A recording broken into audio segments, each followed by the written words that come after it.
And now the stage is set, where it will not be long before the BRICS alternative can threaten the petrodollar monetary system with collapse. They cannot allow it to collapse. That's why the war will take place, in order to preserve the mountain of gold. But they do not want to attack Russia without some casus bellum. They need to create a justification for war. So they've been engaging in provocation after provocation. And the greatest provocation of all that you can give to Russia is to get Ukraine under a pro-Western government and get Ukraine to join NATO. And Ukraine is next door to Russia. So they knew that if they could get regime change in Ukraine, it will lead to war. And they got regime change in Ukraine last December. No, sorry, 1 year ago. 1 year ago. What they did not calculate for was that Russia would respond the way she did. Russia responded by recovering Crimea. And when you study my lectures on Islamic eschatology, you'll understand that Crimea is of pivotal importance for the conquest of Constantinople. And that's what Russia now has, Crimea.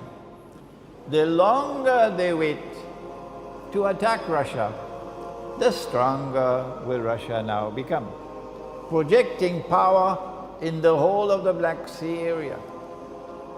And so my conclusion is that they have already declared war on Russia. That's what the economic sanctions are. That the President of France realized that when that nuclear war takes place, France is finished. And so the President of France was the first voice to be raised just a few days ago to say, no, I think we should remove the sanctions on Russia, because he realized that this is going to lead to nuclear war. But the Zionists had other plans, and that's why the two men came with hoods over their head, and they killed the 12 people. And then they went to some kosher restaurant, and they left, you know, to say, well, we are ISIS or we are Muslims and so on. It happened so many times already in the past, to put the blame on Muslims. And now France is in uproar. So the French president has to forget what he said about sanctions against Russia. When the nuclear war takes place, we know that it's going to devastate North America and Europe, Europe East and Europe West. But Russia is not just a European country. Russia is also an Asian country.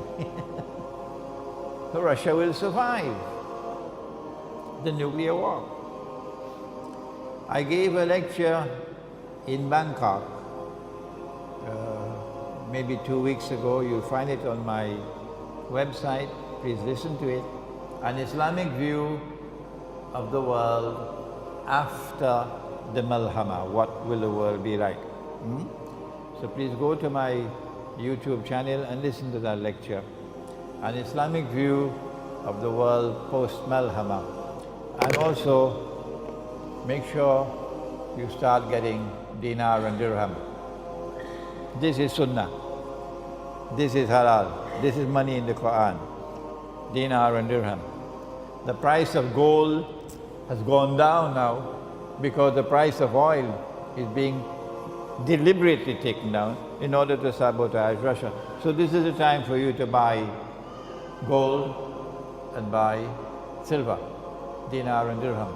And they're being minted now in Malaysia, so there's no excuse, you can get it easily. What happens after the Malhama?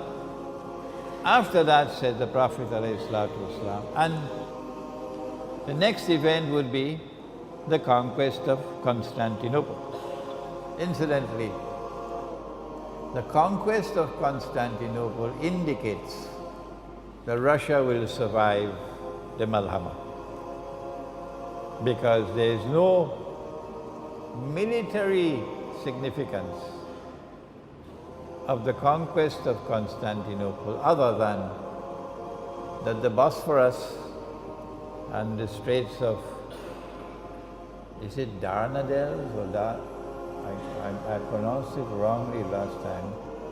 The Bosphorus and the Straits of Dardanelles would now be open. NATO will no longer be controlling it. So the Russian Navy can now pass from the Black Sea into the Mediterranean Sea straight to Israel. After the conquest of Constantinople, the next event would be the Khuruj of Dajjal. When Dajjal will now appear in human form, and he will be a Jew, he'll be a young man, he'll be powerfully built, he'll have the curls of the Orthodox Jews. Israel would then be ruling the world, the ruling state in the world. The state of Israel has to expand its territory from the river Nile to the river Euphrates, therefore war on Egypt.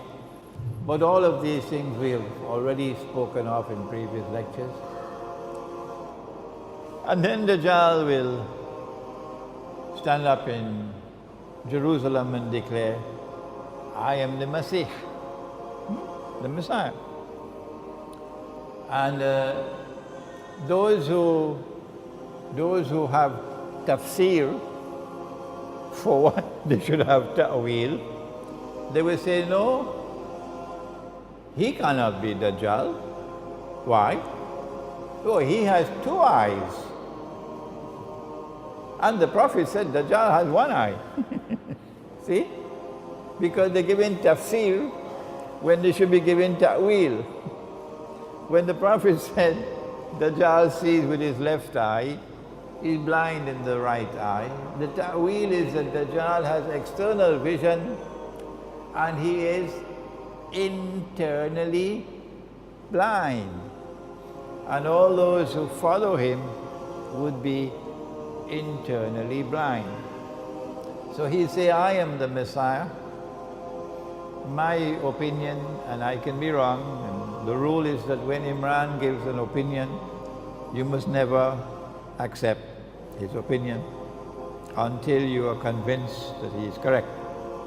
That's the rule.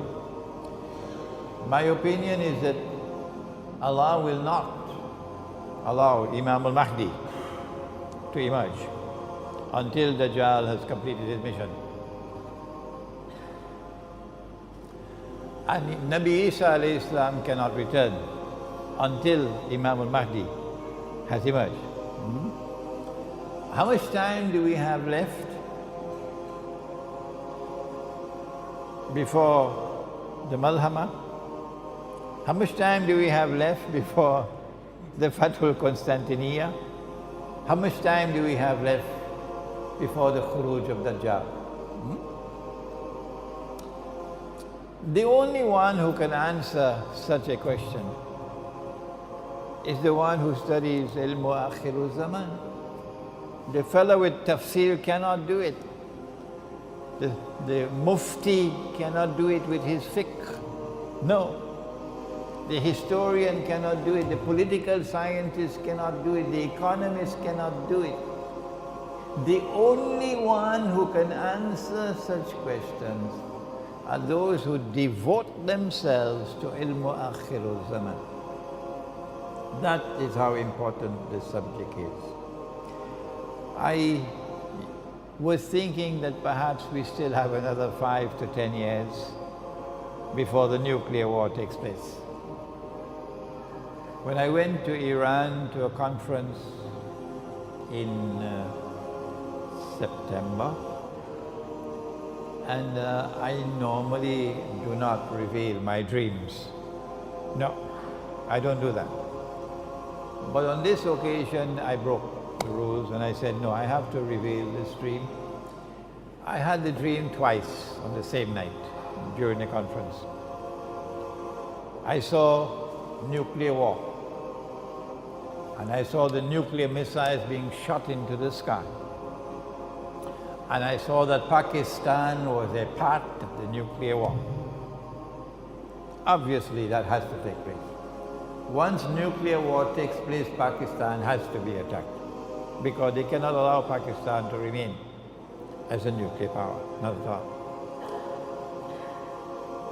When I had that dream and I woke up, I came to the conclusion that because of a previous dream that I had 2 years before 9/11, and 2 years later 9/11 took place,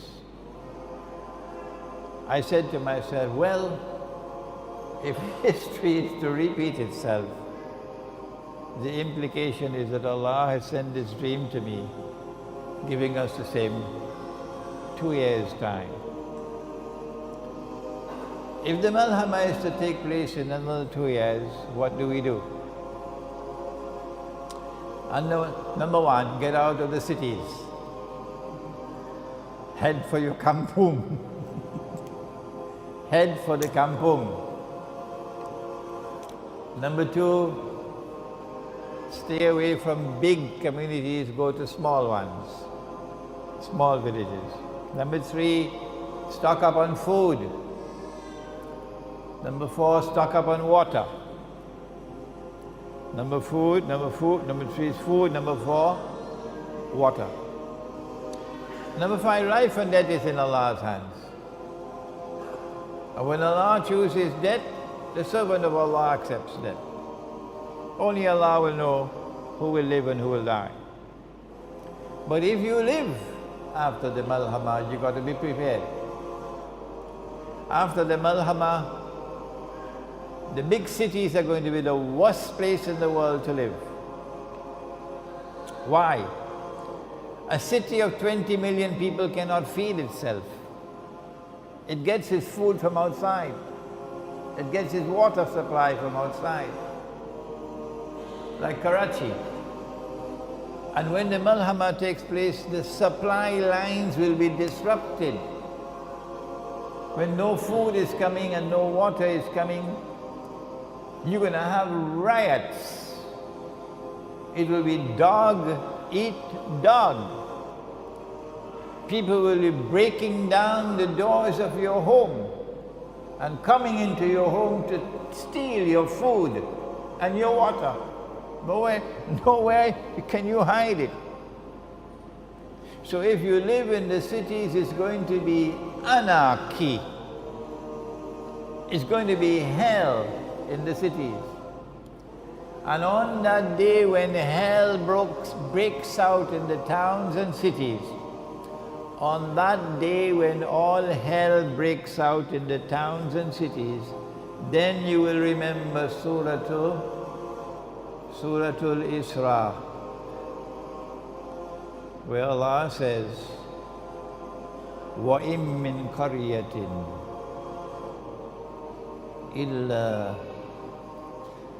نَحْنُ مُهْلِكُوهَا قَبْلَ يَوْمِ الْقِيَامَةِ أَوْ مُعَذِّبُوهَا عَذَابًا شَدِيدًا كَانَ ذَلِكَ فِي الْكِتَابِ مَسْطُورًا. And not a single town and city will escape. We will destroy them all. And those which are not destroyed will be punished with terrible, terrible punishment. And this is something inscribed in the book. So when the Malhama takes place, wait to see what's going to happen in the big cities and towns. So safety lies in getting out, withdrawing, going to the remote countryside, and stocking up on food and on water. And then comes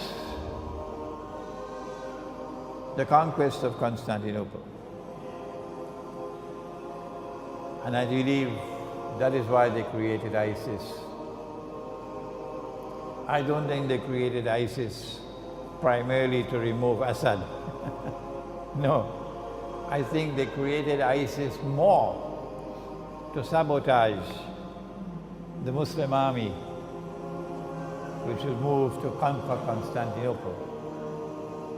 Because ISIS will stand in the way from Arabs joining that army, joining with the Turkish Muslims in the effort to break the back of NATO and liberate Constantinople from NATO control. That's why they created ISIS. But if Allah has ordained that it will happen, it will happen. Constantinople will be conquered on the basis of an alliance of Islam, Muslims and Rome. And we do not have the time tonight to enter into a discussion on that subject of the alliance with Rome. After the conquest of Constantinople, we have the Khuruj of Dajjal. It's time for you to study the subject of Dajjal. This book of mine, Jerusalem in the Quran, has a chapter in it on Dajjal, and this book is translated into Bahasa. Please now, after tonight's lecture of an introduction to Ilmu Akhiru Zaman, take some time to read the books I've written. Listen to the lectures on YouTube. You can download them free of charge. And begin to study the subject and take the Quran and start to use the Quran to study and understand the world in which you're living today. And I pray that from Alam Impiang may come out scholars who tomorrow will be able to teach the subject of Ilmu Akhiru Zaman. ربنا تقبل منا إنك أنت السميع العليم وتب علينا يا مولانا إنك أنت التواب الرحيم برحمتك يا أرحم الراحمين آمين.